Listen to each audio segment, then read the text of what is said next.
Hola, ¿cómo están? Me da mucho gusto saludarlos a todos. Nos encontramos, como siempre, con el rabino Moisés Chicurel. Hola, rabino, ¿cómo está? ¿Qué tal, Nadia? Qué gusto, una vez más.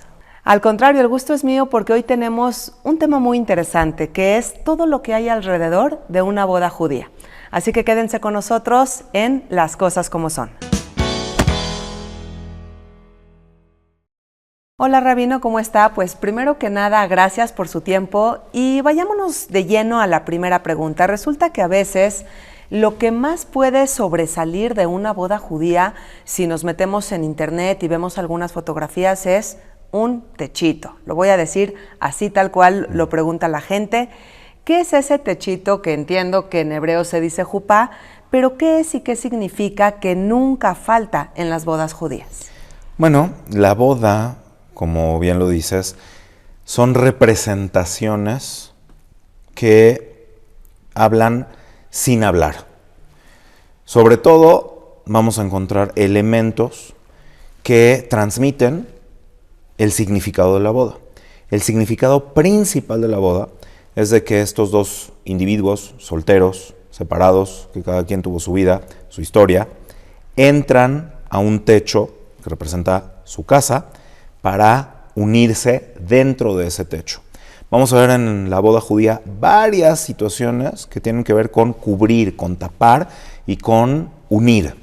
Entonces la jupá, que es lo más notorio, representa esa parte de la unión que se debe de dar en una casa. Antes cada quien estaba en su vida, ahora entran hombre y mujer, a veces solos, a veces acompañados por la familia nuclear, al techo que en hebreo se dice jupá. La palabra jupá significa un techo que cubre. Eso implica que ya abandonaron su soltería, dejaron esa parte atrás y entran al jupá para estar cubiertos en el mismo techo. Interesante y así de fácil se explica, pero hay muchos elementos más. Por ejemplo, tenemos la situación que el hombre, el novio, le da de beber algo de vino a su novia, futura esposa, y también además la cubre con el manto de oraciones. A veces lo vemos, a veces no. ¿Qué significa esto? Ok, vamos a ver cronológicamente cuáles son las veces donde se cubre a la novia y también el tema de por qué se le da vino. Entonces, esto es muy interesante. Primero, la novia entra a el lugar donde se van a casar, normalmente en la sinagoga, y el novio ya debe de estar esperándola. O sea, el novio entra primero y está esperando a la novia, pero la novia camina solo hasta la mitad de la distancia y entonces el novio va a buscarla.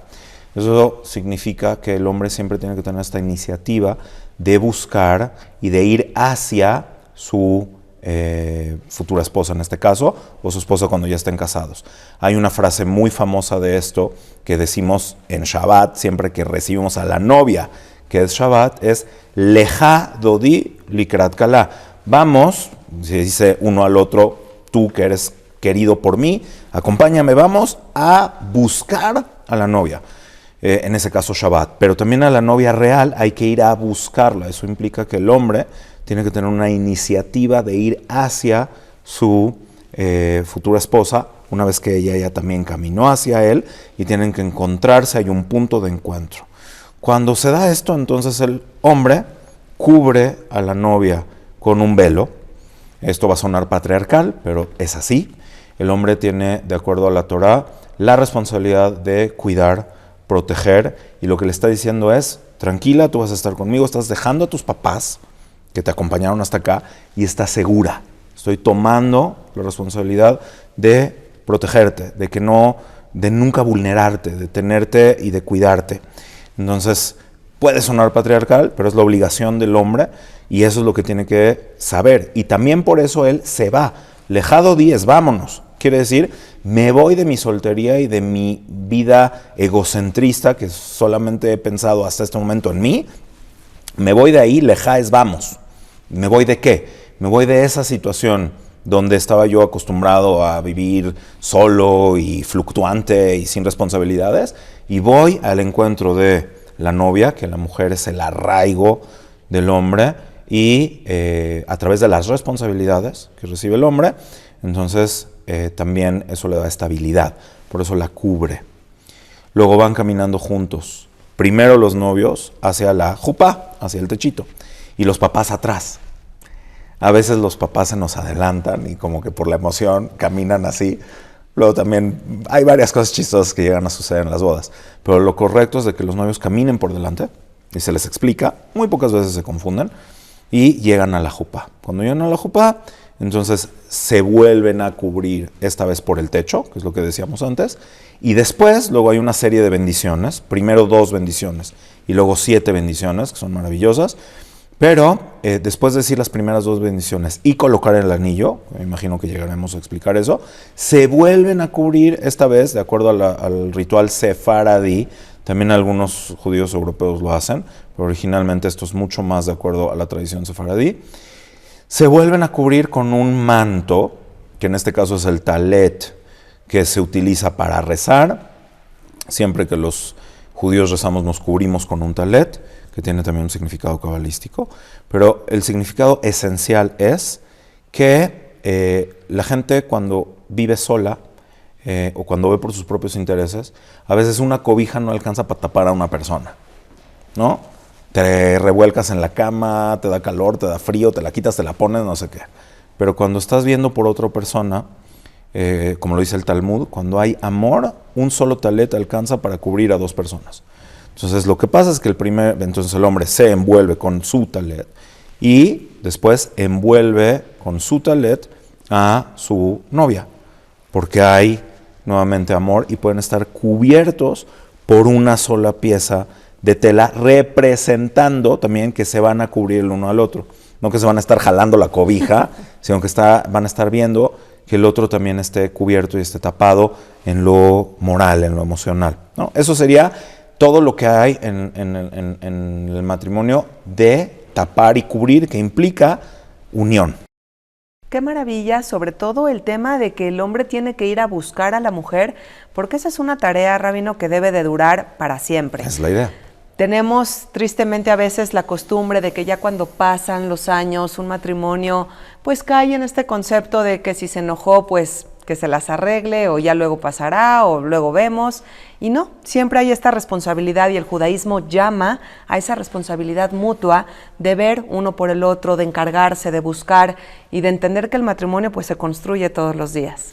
Es correcto. Y sobre todo también, y en la que tú está bien estipulado, el hombre tiene deberes y responsabilidades que lo llegan a exigirle que sea proactivo, no que esté esperando. El hombre no tiene que esperar, el hombre tiene que ser proactivo. Obviamente es recomendable que también la mujer en la pareja tenga detalles, pero sobre todo como obligación firmada es que el hombre tiene que tener proactividad para atender a su esposa en lo emocional, en lo físico y en lo moral.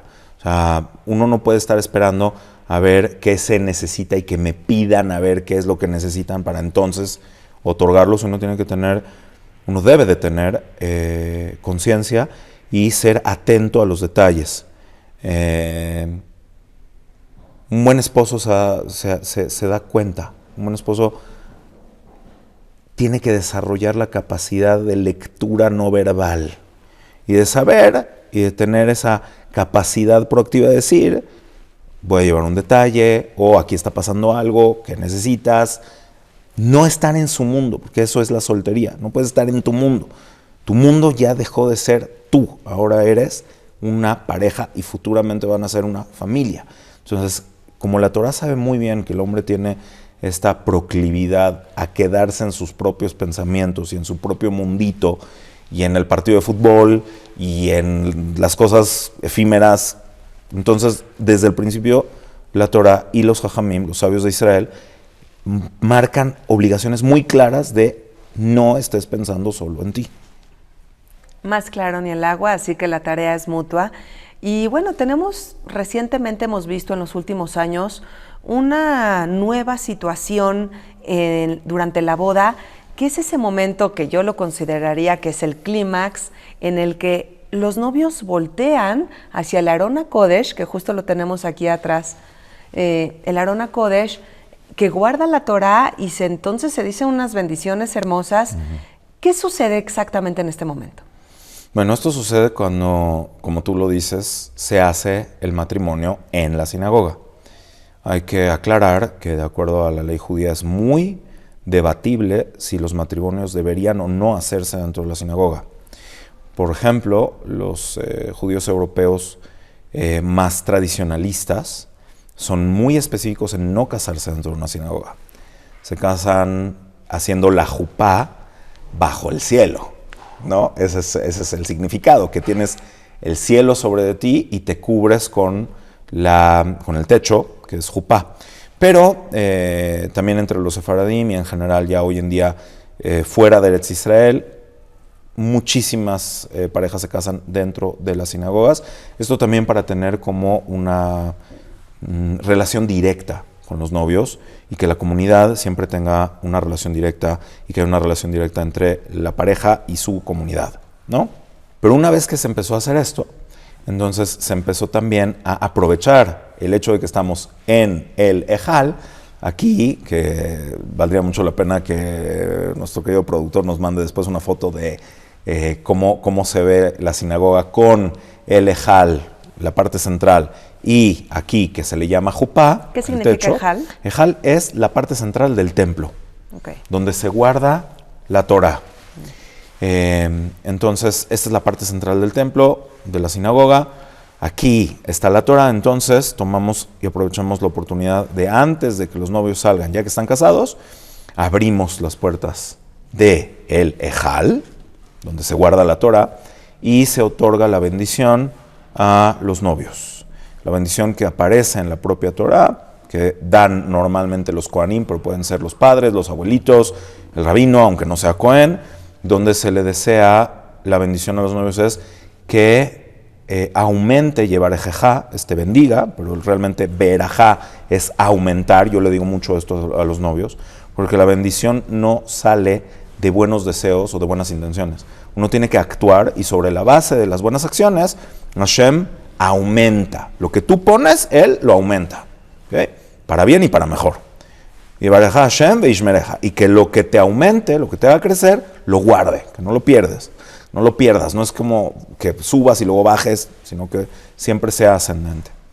Se les dice, Yaer Hashem panav elajejuneka, ilumine su rostro, es decir, su presencia, que sea presente el Creador en su vida siempre y te otorgue gracia, y que eleve su rostro hacia ti, es decir, perdone tus errores, perdone tus faltas, porque los seres humanos somos falibles, y ponga siempre entre ti o entre ustedes, porque ya son uno solo, shalom, es paz y plenitud.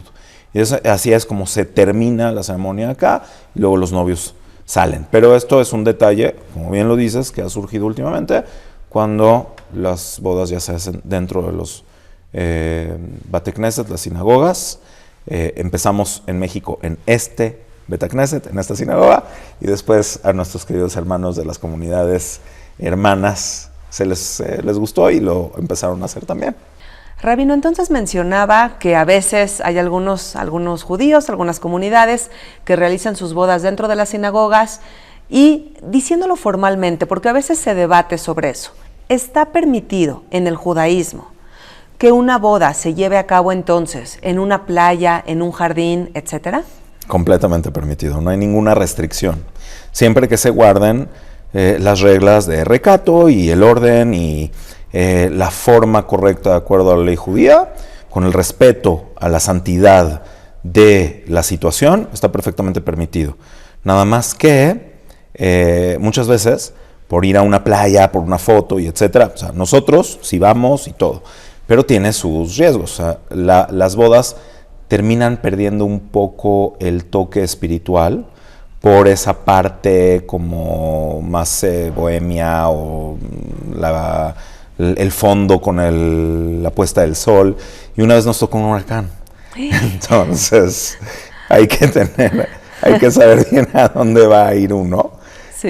Pero sí, hemos casado en playas, hemos casado en jardines, hemos casado en salones fuera de la comunidad y está perfectamente permitido. Sin embargo, algunas comunidades en México, nosotros no, hay otras comunidades que tienen reglas particulares, no alágicas, no derivadas de la ley judía, donde ellos prefieren hacer la boda solamente en la comunidad, solamente en la sinagoga.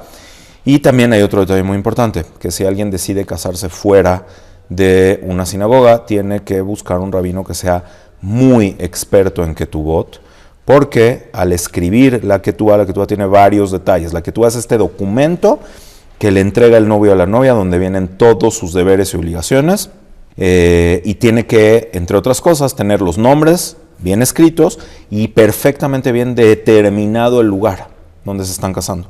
Entonces uno no puede simplemente llevar a un rabino que puede ser el maestro que les da las clases. Tiene que ser alguien experto en bodas para que pueda determinar perfectamente bien el nombre del lugar para ponerlo correctamente en la ketubá, porque eso sí puede llegar a invalidar la ketubá, no invalida el matrimonio, pero la ketubá sería inválida y tendría que hacerse otra en otro momento. Entonces, cuidando todos estos detalles, está perfectamente permitido casarse en un lugar fuera de la comunidad.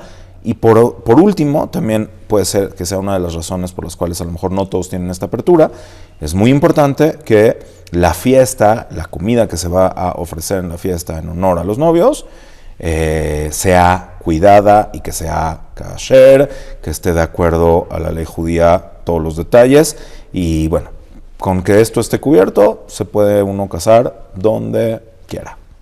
Ahondando más en el tema de la ketubá, me parece muy interesante y además genera muchísima curiosidad.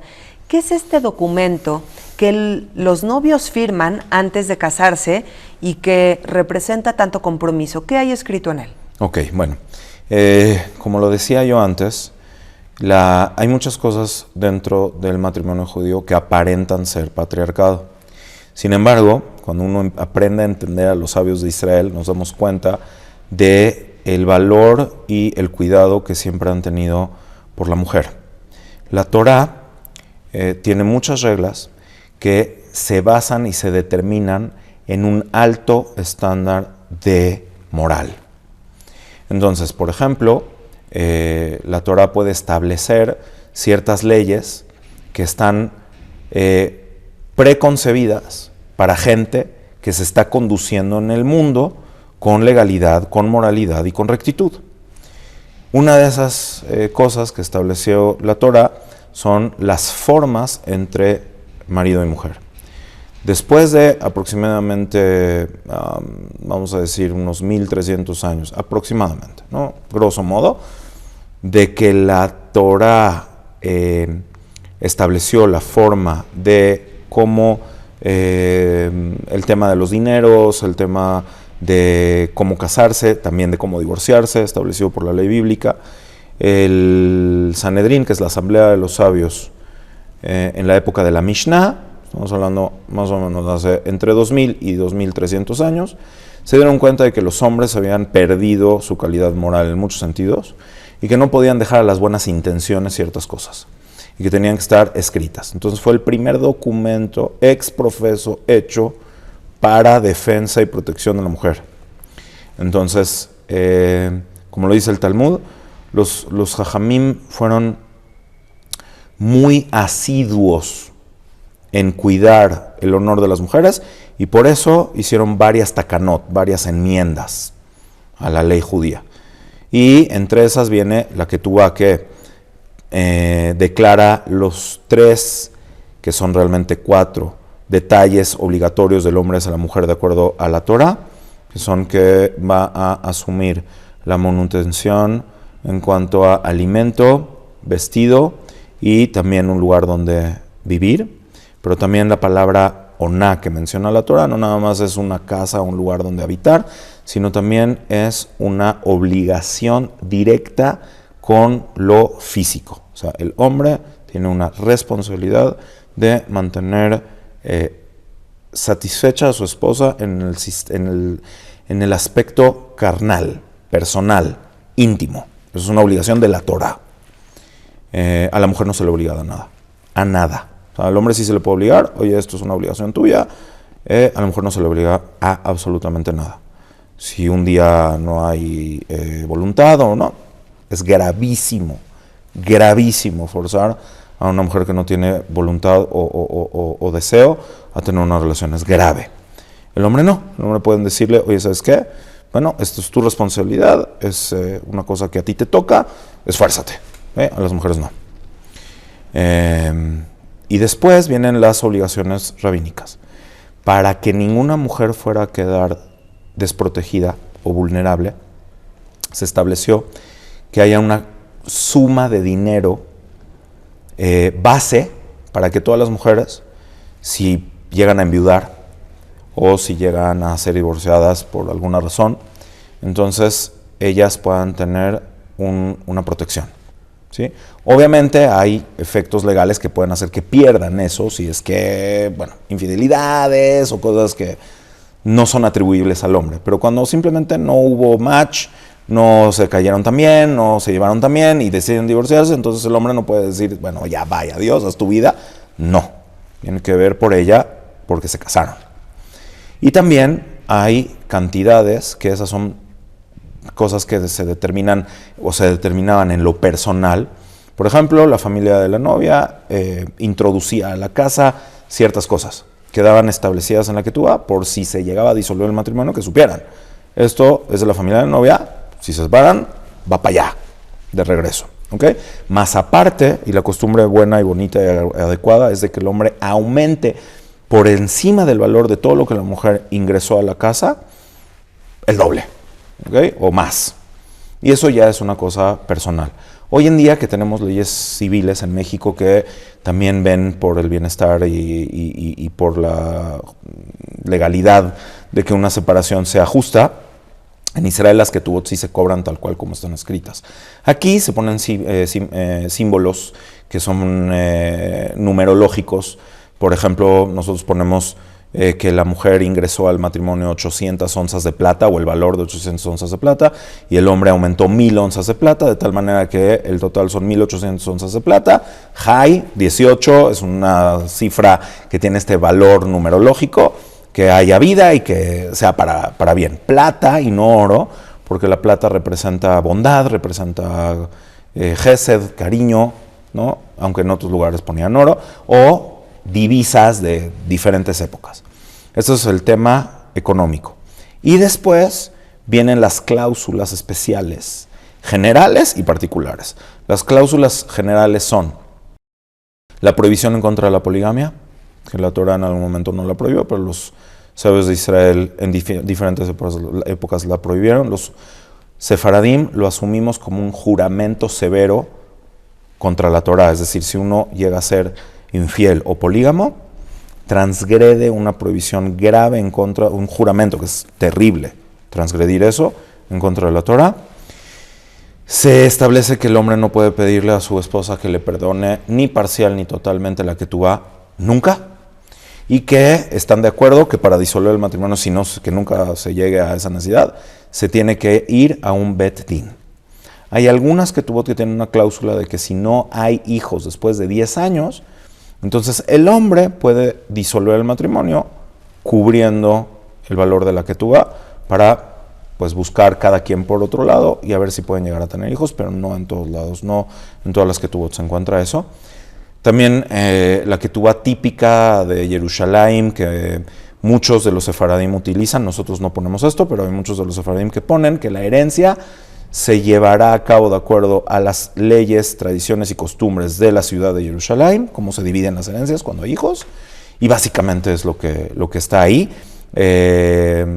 cerrando la ketubá diciendo que se hizo todo esto de acuerdo a la ley judía, que este documento no es solamente un documento como religioso o un documento simbólico, sino que es un documento legal que tiene validez. Y ahí después viene la firma de los testigos y del novio. Impactante que muchas personas podrían creer el judaísmo, al ser una religión tan antigua, pues tiene ciertos rasgos patriarcales, incluso cayendo en el machismo. Sin embargo, no es así, sino todo lo contrario. El ketubá, que es este documento que se firma antes de la boda, la intención principal es proteger a la mujer en todos los sentidos, defenderla y cuidarla en todos los aspectos. Y eso, pues no se hizo en el siglo XXI en países primermundistas, sino sabiduría ancestral del judaísmo. Vayámonos con un tema más. Claro. que es, quedó pendiente un poquito por ahí, el vino. Okay. El novio le da de beber a su novia, futura esposa, vino. ¿Por qué? En 2 ocasiones. Primero, hay que saber que la boda que nosotros hacemos hoy en día son realmente 2 ceremonias que en la antigüedad se hacían con meses de distancia. Lo primero son los Kiddushin y luego son los Nisuin. Kiddushin es la santificación. Es cuando a través de la entrega del anillo, el hombre hace a la mujer, que no siempre fue un anillo, eso cambió con la época, originalmente la transferencia de cualquier valor simbólico. El hombre transfiere este valor a la mujer lo recibe y ahí quedan casados, pero todavía no viven juntos.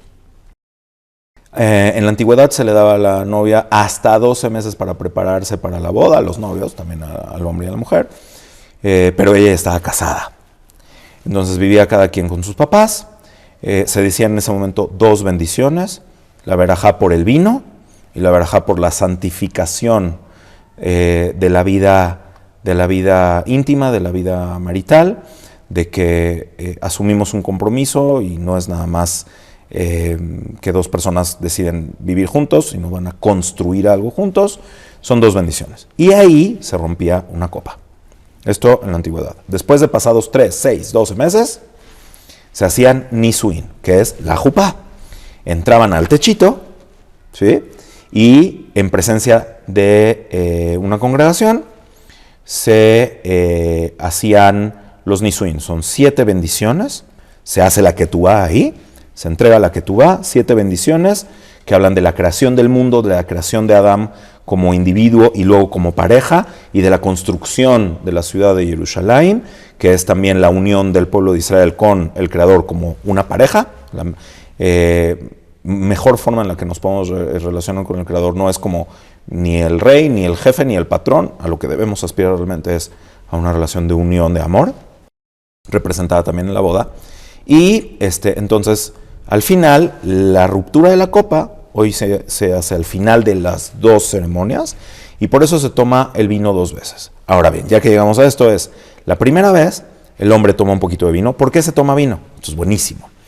Porque lo físico que se representa en el vino, y también a lo mejor en el placer físico de la unión íntima, muchas culturas lo ven como algo malo, lo ven como algo indeseable o como un pecado que ni modo, no hay de otra, se tiene que hacer porque pues, hay que tener hijos, ¿ok? Pero algo como que está mal. Y hay mucho tabú, y hay mucho mito, y hay muchas cosas de esto. Entonces, el judaísmo trata la relación íntima como el vino, en el momento, con la cantidad correcta, el momento correcto y con el propósito correcto, es kedushá, es kiddush, se eleva. El ser humano no puede conocer jamás realmente el ser humano a su creador si no tiene una relación de pareja y si no entiende lo que significa unirse a otro ser. Desmedido, sin propósito y en desorden, es como el vino.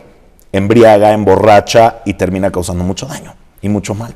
Entonces, por eso se hace siempre kiddush en muchas ocasiones. En la boda, cuando uno tiene hijos, en Shabbat se toma el vino, indicando que lo físico no es malo.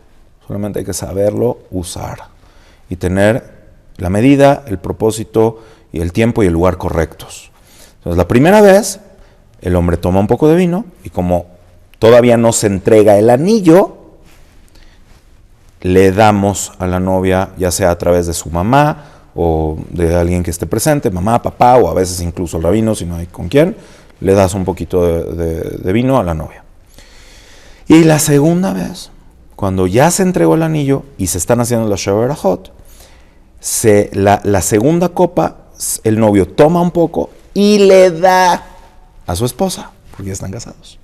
Entonces se dice que la primera copa es la copa de la soltería, que antiguamente esa era la copa que se rompía, una copa de barro o de cerámica, vaya, o sea, no había, el vidrio, el cristal era muy caro, ¿no? Se rompía.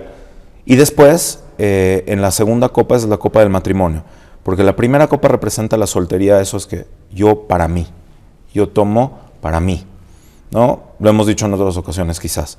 En la cadena de distribución del agua, todos reciben y todos dan, menos la copa, ¿sí? No sé, El cántaro con el que jalaban del río toma y da a las cubetas, y las cubetas dan a la jarra, y la jarra al vaso o a la copa, y la copa o el vaso va a la boca. Es egoísta. Entonces, en la cadena de distribución del agua, la copa representa el egoísmo. Y esa, cuando te casas, la rompes. La rompes. Y después te quedas con la copa que sí tomaste, pero diste de ahí. Tú tomaste y le diste a tu pareja. Entonces, esa copa perdura. La otra se rompe. Y llegamos a un punto interesantísimo, quizá la parte final de la boda, justamente lo mencionó, la parte que se rompe una copa.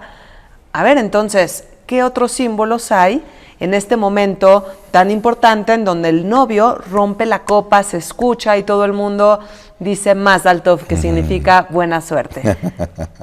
¿Qué otro símbolo hay ahí? Pues sí, el romper la copa también, y sobre todo, de hecho, representa el no olvidar en tu momento de alegría, en tu momento de plenitud, que el mundo es imperfecto aún, y que hay sufrimiento en el mundo, y que esto se nota por la falta de la construcción de la ciudad de Jerusalén. La ciudad de Jerusalén es el símbolo máximo de la paz en la humanidad y de la unión con el Creador. Estamos hablando de Jerusalén, para quien no está tan familiarizado con la palabra Jerusalén. Correcto. Entonces, Jerusalén, Jerusalén, la palabra misma implica shelemut, que es paz y plenitud. Entonces, la ciudad de Jerusalén, cuando está conceptualmente destruida, implica que hay fragmentación en el mundo, que hay peleas, que hay guerras, que hay muchas cosas negativas. ¿Okay? Entonces, uno, en su momento de felicidad, te puedes olvidar y solamente ver por ti. Entonces, eso es completamente incongruente con la boda en sí. Entonces, se rompe la copa también para hacer esta clara muestra de que no olvidamos y no estamos nada más brincando y bailando por nosotros, nos acordamos de los demás. Pero se podría romper cualquier cosa, se podría romper, no sé, un foco, ¿okay? O se podría romper un plato, lo que sea. Hay otras ocasiones donde se rompen platos. Aquí rompemos la copa porque también simboliza esto que decía, que es el egoísmo de la soltería. Se rompe al final y lo demás del todo, eso también es algo como que alguien lo vio en una película y de ahí se quedó. Pero Mazal Tov realmente lo que significa no es felicidades ni es buena suerte. La palabra Mazal viene de flujo, de un flujo quiere decir, todos tenemos en el mundo, en nuestra vida tenemos un destino y fluimos hacia ese destino y el universo entero fluye hacia ese destino por el movimiento. El flujo representa movimiento, que no está estancado, que está vivo y que va hacia algo. Entonces, cuando alguien tiene un hijo o cuando alguien se casa o cuando alguien hace algo bueno, no es un deseo más alto, que te vaya bien o que tengas buena suerte. Es una afirmación. Este acto que estamos presenciando indica que es un Siman Tov, es una buena muestra de que vamos en un Mazal Tov, que vamos en un buen camino, fluyendo correctamente hacia un buen futuro. Lanu, a los que estamos acá y a todo Israel. ¿Por qué? Porque nosotros estamos aquí presentes y de esta unión va a haber hijos, o de estos hijos va a haber gente buena. Entonces, tenemos un futuro. Y no es un deseo, es una afirmación que es válida cuando sucede algo que estás haciendo, que te llevó una serie, un cúmulo de buenas decisiones y de tuyas, de tus papás, que te llevaron a poder unirte, a ser una pareja, a tener hijos o cualquier cosa buena. Entonces, estamos diciendo que esto va a continuar y que seguimos en ese camino, en ese flujo infinito hacia el crecimiento. Por eso decimos Mazal Tov. Bueno, pues entonces hay mucho dentro de una boda judía, está llena de símbolos. Nos faltan los anillos, las argollas, Rabino. ¿Qué representan y cuáles son las diferencias? Bueno, puede haber similitudes y también grandes diferencias. Entonces vamos a entender qué es lo que sucede con los anillos. ¿Okay? El anillo es una representación gráfica, simbólica, muy sutil de la unión física. Entonces, para que una pareja se case, tiene que haber una manifestación de aceptación que no puede solamente ser verbal. ¿Sí? Lo verbal es muy importante, pero no puede solamente ser verbal. Entonces, ¿qué es lo que pasa? Cuando el hombre le dice a su esposa, yo te santifico y tú vas a ser mi esposa, de acuerdo a la ley de Moshe de Israel, o sea, Areat mekudeshet li, tú eres santificada, especial para mí. Betabadzo, con este anillo, de acuerdo a la ley de Moshe de Israel. Y le da el anillo. En la antigüedad tenemos fuentes que nos indican que esto se podía hacer con cualquier objeto que tuviera un valor simbólico. Se trata de hacer que sea un valor mínimo. No que sea algo con diamantes, piedras preciosas. En alguna época se daba una copa llena de joyas. No se hace eso. Porque aquí nos está hablando de un valor material. Lo que se está haciendo es transferir una partícula de intención. Entonces el hombre está transfiriendo su intención y es el activo, tal cual como sucede biológicamente. Él tiene que ser activo. Y la que acepta el anillo, que es la mujer, es la que hace que el matrimonio sea válido. Se pone en el dedo de tal manera que no sea la mujer que lo tome. Por eso se hace un anillo, porque se podría hacer con cualquier cosa, pero el anillo es algo que normalmente tú solo recibes. Te lo colocan y tú lo recibes. Y la mujer no coloca el anillo al hombre, ¿no? Porque lo que queremos es representar lo que sucedería en una unión biológica.